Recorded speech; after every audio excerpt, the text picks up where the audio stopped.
Welcome back to Sunrise. On Tuesday, the House of Representatives approved two significant orders aimed at increasing the national minimum wage and the minimum wage for industrial security guards.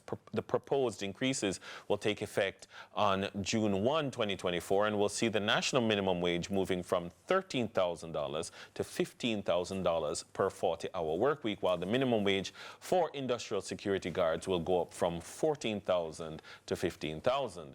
Here to provide some more context and detail on the proposed increases and what it means for workers across the country, we have the Minister of Labor and Social Security, the Honorable Pernell Charles Jr. Minister, good morning. Good morning. Welcome to Sunrise. Thank you very much. All right, so minimum wage, every year when people talk about the minimum wage or whether it should be increased, people often speak about it as if it is something that the government is going to pay out to people, when actually the minimum wage affects everybody. It affects if I can pay my helper, if I can pay a nurse, a gardener, etc. What are some of the considerations that you and by extension the cabinet have to take in moving the minimum wage up? So, firstly, you look on the objective. The objective is to make sure that when Jamaicans are working, they're getting reasonable pay. We're trying to ensure that there's no inequity and that persons are not abused. Right. And the reality is that most employers are paying way above the minimum wage, but you do have the few who will take too much advantage. So you have to have a legal framework that ensures that there's a baseline that respects the realities of what's taking place in Jamaica. And as a price floor then, exactly. How do you ensure that that price floor is reflective of the economic realities and know when that 15,000 is where we need to move it now? Well, firstly, look on what the factors are telling you the employers can afford. Because even if you raise the minimum wage to 40,000, if people can't afford it, it would be impractical. Right.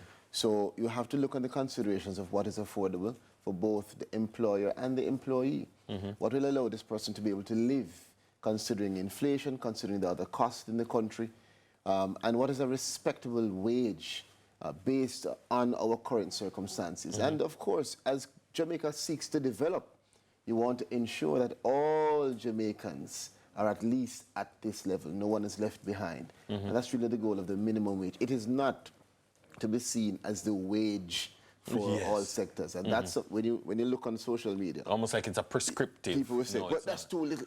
The fact is, this is the baseline. And we encourage employers and applaud those employers who are paying above the minimum wage. Right. So Minister, somebody is watching this and come June 1st, it takes effect, right?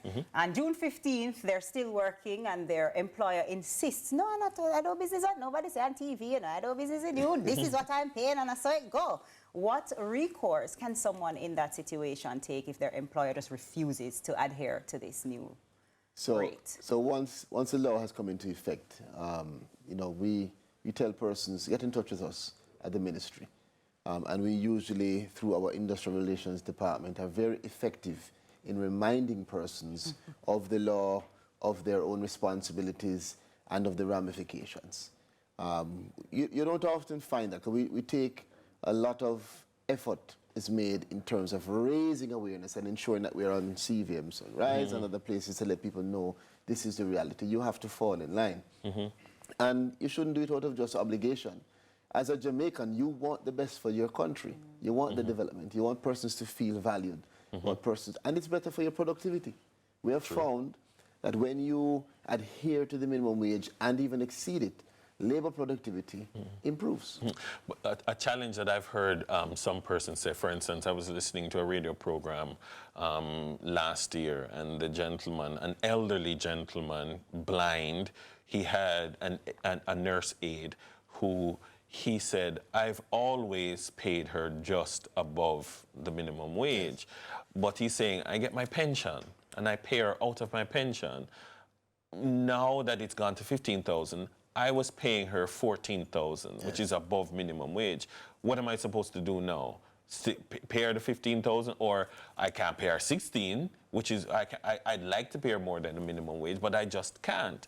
I mean, there are those real considerations that you have to bear in mind. And that's taken into consideration. I mean, if you see it in context, it is not just minimum wage that's gone up. We're moving towards full employment in Jamaica. And so at the ministry, we are doing several things at the same time to ensure that that person receives more.